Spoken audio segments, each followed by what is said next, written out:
ಇದಕ್ಕೆ ಮಕ್ಕಳಿಗೆ nursing examination ನಮ್ಮ ರೈಲ್ವೆ ಇಲಾಖೆಯ ಒಂದು ಅಡಿಯಲ್ಲಿ ನಡೀತಾ ಇದೆ.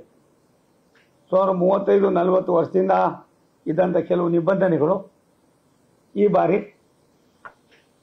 ಅವರೇ ಪರೀಕ್ಷೆಗೆ ಹೋಗ್ಬೇಕಾದ್ರೆ ಅಡ್ಮಿಷನ್ ಏನು ಪ್ರವೇಶ ಪತ್ರ ಕೊಡ್ತಾರೆ, ಆ ಪ್ರವೇಶ ಪತ್ರದಲ್ಲಿ ನಮೂದಿಸಿ ಗೊಂದಲಗಳಾಗಿದ್ವಿ.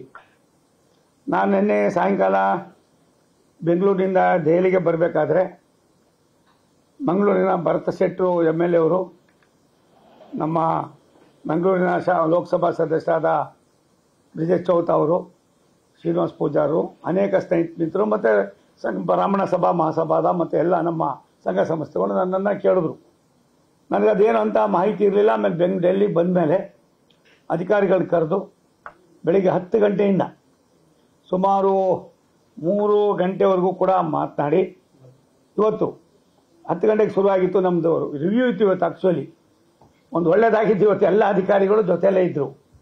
ಹಾಗಾಗಿ ಅದನ್ನು ಸನ್ಮಾನ್ಯ ಮಂತ್ರಿಗಳಾದ ನಮ್ಮ ಮಂತ್ರಿಗಳಾದ ಸನ್ಮಾನ್ಯ ಅಶ್ವಿನಿ ವೈಷ್ಣವ್ ಅವರ ಗಮನಕ್ಕೆ ತಂದಾಗ ತಕ್ಷಣವೇ ಅವರು ಕಾರ್ಯೋನ್ಮುಖರಾಗಿ ನಮ್ಮ ಚೇರ್ಮನ್ರು ಸನ್ಮಾನ್ಯ ಸತೀಶ್ ಕುಮಾರ್ ಅವರು ಕೂಡ ಮೀಟಿಂಗ್ನಲ್ಲಿ ಇದ್ದಿದ್ದರಿಂದ ಅವರು 6-7ನೇ ತಾರೀಕು ಮತ್ತೆ ಇದಿದೆ ಎಕ್ಸಾಮಿನೇಷನ್, ಇನ್ನೊಂದು ಕೋರ್ಸ್ಗಿದೆ, ಅಷ್ಟೊಳಗಡೆ ಮಾಡೋಣ ಅಂತಂದ್ರೆ ನಾನು ಹೇಳಿದೆ ಇಲ್ಲ, ಅದೆಲ್ಲ ಆಗೋದಿಲ್ಲ, ಇವತ್ತೇ ಆಗಬೇಕಾಯ್ತದೆ, ಇವತ್ತೇ ಅದು ದೃಢೀಕರಣ ಆಗಬೇಕು.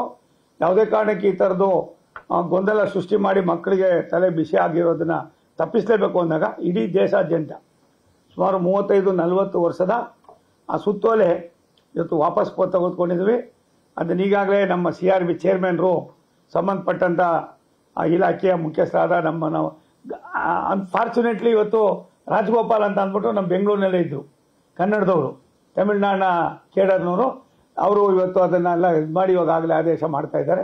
ಇನ್ನೊಂದು ಅರ್ಧ ಗಂಟೆಯಲ್ಲಿ ನಿಮ್ಗೆ ಆದೇಶ ಪತ್ರವನ್ನು ಕೂಡ ಕೊಡ್ತಾ ಇದ್ದೀವಿ. ಅದರೊಳಗೆ ಏನಿದೆ, ನೀವು ಮಾಂಗಲ್ಯ ಸರ, ಚೂಡಿದಾರ ಹಾಕೊಳ್ಳೋದು, ಡ್ರೆಸ್ ಕೋಡ್ ಹಾಕೊಳ್ಳೋದು, ಬಳೆ ಹಾಕೊಳ್ಳೋದು, ಜನವಾರ ಹಾಕೊಳ್ಳೋದು, ಈ ಥರದ ಅನೇಕ ವಿಚಾರಗಳನ್ನು ತೋರಿಸಿ ಮಕ್ಕಳಿಗೆಲ್ಲ ಒಂದು ಕಡೆ ಕಸಿವಿಸಿಯನ್ನು ಉಂಟು ಮಾಡ್ತಕ್ಕಂಥ ಕೆಲಸಗಳು ಯಾಕಾಯ್ತು ಏನೋ ಗೊತ್ತಿಲ್ಲ. ಅದ್ರ ಬಗ್ಗೆ ಸನ್ಮಾನ್ಯ ಸಚಿವರಿಗೆ ವಿನಂತಿ ಮಾಡಿದ್ದೀನಿ, ಅದನ್ನು ಒಂದು ಸ್ವಲ್ಪ ನಮಗೆ ಅದು ಇದಾಗ್ತದೆ ಅಂತ. ಅದಕ್ಕೆ ಅವರು ಎಷ್ಟು ಚೆನ್ನಾಗಿ ಅಶ್ವಿನಿ ವೈಷ್ಣವ್ ಸಾಹೇಬರು ಸ್ಪಂದಿಸಿದ್ರು ಅಂದರೆ ತಕ್ಷಣವೇ ಅದನ್ನು ವಾಪಸ್ ತಗೊಳ್ಳೋದಕ್ಕೆ ಹೇಳಿ ಇವತ್ತಿನಿಂದಾನೇ ಆ ಎಲ್ಲ ಥರದವನ್ನು ಕೂಡ ರದ್ದು ಮಾಡಿ, ಬೆಳಿಗ್ಗೆನೂ ಕೂಡ ನಾವು ನಿನ್ನೆ ಅದಾದಮೇಲೆ ಎಲ್ಲ ಜಿಲ್ಲಾ ಕೇಂದ್ರಗಳಿಗೂ ಕೂಡ ಮೆಸೇಜ್ ಹೋಗಿತ್ತು, ಎಲ್ಲೆಲ್ಲಿ ಎಕ್ಸಾಮಿನೇಷನ್ ಆಗ್ತಾ ಇದೆ, not only Karnataka, in entire ದೇಶ, ವರ್ಲ್ಡ್ ಏನೇನಿದೆ ಭಾರತದಲ್ಲಿ ಎಲ್ಲ ಕಡೆಯಲ್ಲೂ ಕೂಡ ಇದನ್ನು ಸ್ಥಗಿತಗೊಳಿಸಿದ್ದಾರೆ. ಇನ್ನು ಮುಂದೆ ಈ ಥರದ ಸನ್ನಿವೇಶಗಳು ಆಗೋದ ಹಾಗೆ ಒಂದು ದೊಡ್ಡ ಕೆಲಸವನ್ನು ಇವತ್ತು ರೈಲ್ವೆ ಇಲಾಖೆ ಸನ್ಮಾನ್ಯ ಅಶ್ವಿನಿ ವೈಷ್ಣವ್ ಅವರ ಮಾರ್ಗದರ್ಶನ, ನಮ್ಮ ಮಂತ್ರಿಗಳಾದ ಅಶ್ವಿನಿ ವೈಷ್ಣವ್ ಅವರ ಮಾರ್ಗದರ್ಶನದಲ್ಲಿ ನಾನು ಅದನ್ನು ತುಂಬ ವಿನಂತಿ ಮಾಡಿದಾಗ ನಮ್ಮ ಇನ್ನೊಬ್ಬ ಸಹೋದ್ಯೋಗಿ ನಮ್ಮ ನವನೀತ್ ಸಿಂಗ್ ಬಿಟ್ಟು ಅವರು ಕೂಡ ಇದ್ದರು, ಅವರು ಕೂಡ ಅದಕ್ಕೆ ಸಹಕಾರ ಕೊಟ್ಟರು. ಮತ್ತು ಎಲ್ಲ ಅಧಿಕಾರಿಗಳು ಕೂಡ ಮನವರಿಕೆ ಆಯಿತು. ಈ ಥರ ಯಾಕೆ ಆಗ್ತಾ ಇದೆ ಅನ್ನೋದಾದಮೇಲೆ ನಾನು ಎಲ್ಲರಿಗೂ ಎಕ್ಸ್ಪ್ಲೈನ್ ಮಾಡಿದೆ. ಆ ಎಕ್ಸ್ಪ್ಲೈನ್ ಆದಮೇಲೆ ತಿಳ್ಕೊಂಡು ಅದನ್ನು ವಿತರಣೆ ಮಾಡಿದ್ದಾರೆ. ಮಕ್ಕಳಿಗೆ ಯಾವುದೇ ಕಾರಣಕ್ಕೂ ಕೂಡ ಯಾವುದು ಈ ಥರದ ನಿಬಂಧನೆಗಳಿಲ್ಲದೆ ಅವ್ರ ಎಕ್ಸಾಮಿನೇಷನ್ ಬರೆಯೋದಕ್ಕೆ ಅವಕಾಶ ಆಗಿದೆ.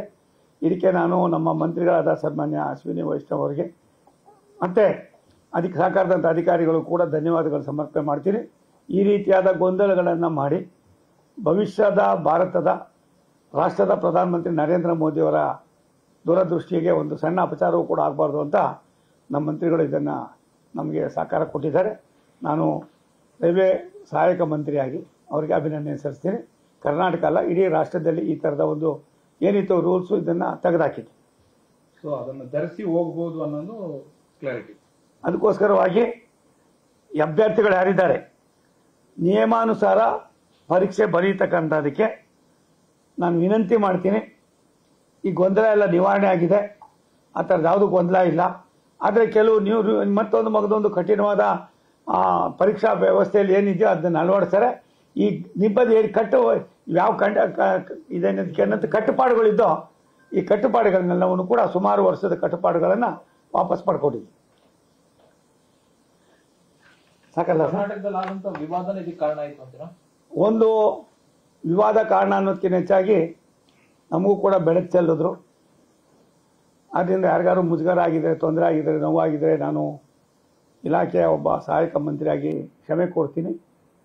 ನಾನು ಇದಕ್ಕೆ ನಮ್ಮನ್ನು ಸಡನ್ನಾಗಿ ಗಮನಿಸೋಕ್ಕೆ ಸಹಕಾರ ನೀಡಿದಂಥ ಮಂಗಳೂರಿನ ಭರತ್ ಶೆಟ್ಟಿ MLA ಅವರಿಗೆ, ಚೌತಾ ಅವರಿಗೆ, ಶ್ರೀನಿವಾಸ್ ಪೂಜಾರಿ ಅವರಿಗೆ, ನನ್ನ ಸಹೋದರ ಬೆಂಗಳೂರಿನ ದಕ್ಷಿಣದ ಲೋಕಸಭಾ ಸದಸ್ಯರಾದ ತೇಜಸ್ವಿ ಸೂರ್ಯ ಅವರಿಗೆ, ವೇದವಾಸ ಕಾಮತ್ರಿಗೆ, ಅನೇಕರಿಗೆ ನಾನು ಮತ್ತು ಸಂಘ ಸಂಸ್ಥೆಗಳಿಗೆ ಬೆಳಗ್ಗೆಯಿಂದ ಒಂದು 100 ಮೇಲೆ ಫೋನ್ ಬಂದಿರಬೇಕು ನೆನ್ನೆ ರಾತ್ರಿಯಿಂದ. ಅವರೆಲ್ಲರಿಗೂ ಧನ್ಯವಾದ ಸಮರ್ಪಣೆ ಮಾಡ್ತೀನಿ. ಇನ್ನು ಮುಂದೆ ಈ ಥರವಾದ ಮಕ್ಕಳ ಭವಿಷ್ಯದಲ್ಲಿ ಕೆಲವಾರು ತೊಂದರೆಗಳನ್ನಾಗುವ ಕೆಲವು ನಿಬಂಧನೆಗಳೇನಿದೆ, ಇಂಥ ನಿಬಂಧನೆಗಳನ್ನು ತೆಗೆದುಹಾಕೋದು ಸರಿ ಅನ್ನೋದನ್ನು ನಮ್ಮ ಮಂತ್ರಿಗಳು ಕೂಡ ಇವತ್ತು ಮಂದಟ್ಟು ಮಾಡಿದ್ದಾರೆ. ಅವರು ಕೂಡ ಸಹಕಾರ ಕೊಟ್ಟಿದ್ದಾರೆ. ನಿಮ್ಮ ಮೂಲಕ ಅವ್ರಿಗೂ ನಾನು ಸನ್ಮಾನ್ಯ ಅಶ್ವಿನಿ ವೈಷ್ಣವ್ ಸಾಹೇಬರಿಗೆ ಅಭಿನಂದನೆ ಸಲ್ಲಿಸ್ತೀನಿ. ನ್ಯೂಸ್ ಫಸ್ಟ್ ನಿರ್ಭೀತಿಯಿಂದ ನಿಮ್ಮ ಪರವಾಗಿ.